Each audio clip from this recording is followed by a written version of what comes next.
এই যে আমি সকাল সকাল চা খাচ্ছি, চাটা খেয়ে সিদ্ধেশ্বরী মন্দিরে যাব, কালকে অমাবস্যা, টাকা দিতে যাব। এবার মাছটা উঠাবো।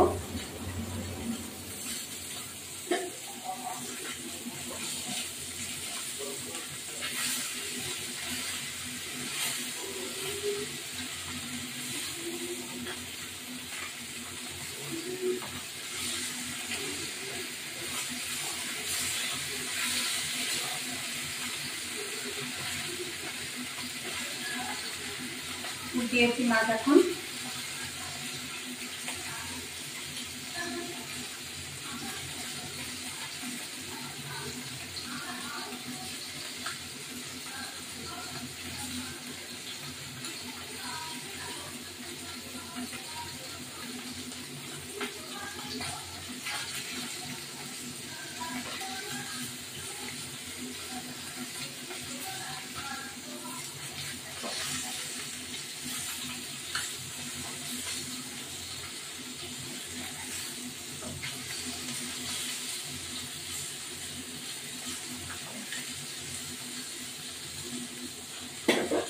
এই মাছগুলো হয়ে গেছে, তুলে নেব।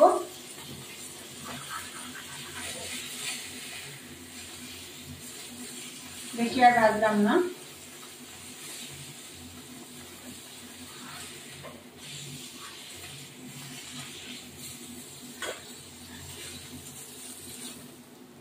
এই যে একটু কালো জিরে দেবো। এই যে দেখো কালো জিরে, কালো জিরে, এর মধ্যে কাঁচা লঙ্কা আছে, পেঁপে আর ঝিঙে দিয়ে দিলাম।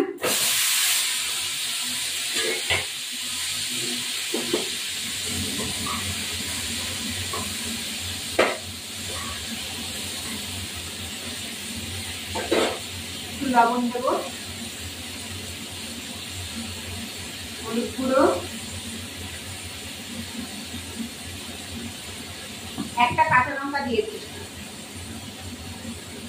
একটু জিরে গুঁড়ো দেবো,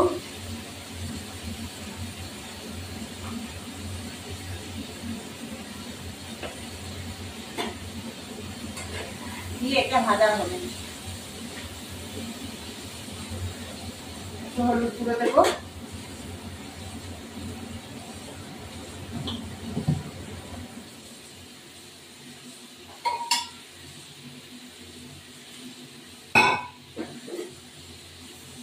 এবারে হতে থাকুক, ফিরে আসছি। এবারে আমি পার্শে মাছটাকে নুন হলুদ দিয়ে মাখিয়ে রেখেছি।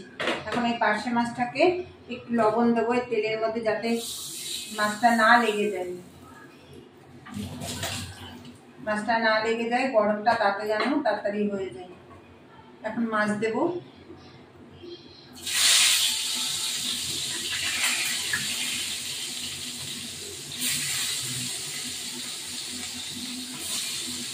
এবার এটা হতে থাকুক, ফিরে আসছি।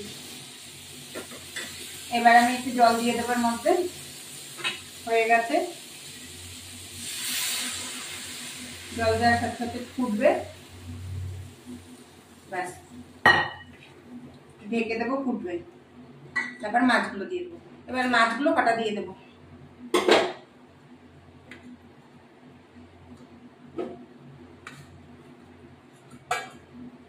দিয়ে হতে থাকুক, ফিরে আসছি। এবার একটু ভাজা জিরের গুঁড়ো ছিটিয়ে দেবো। এবার এই যে জিরের গুঁড়ো ভেজে রেখেছি, জিরের গুঁড়ো আর গোলমরিচ, এটা অল্প করে দিয়ে দেবো। খেতে ভালোই লাগে, দিলে টেস্টি লাগে। এবার নামিয়ে দেবো। আমার ভিডিওটি ভালো লাগলে লাইক শেয়ার সাবস্ক্রাইব করবেন। এবার আমি নামিয়ে দেবো।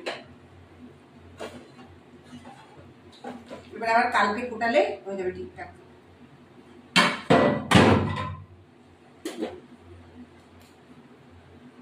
এই পার্শে মাছের ঝোল, এই যে দেখুন।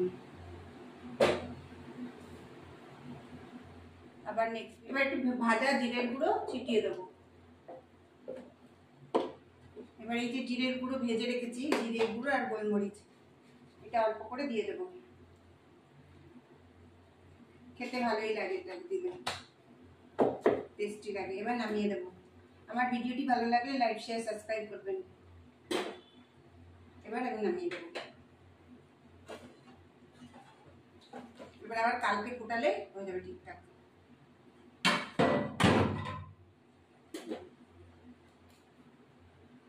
এই পার্শে মাসে ঝোল, এই যে দেখুন। আবার নেক্সট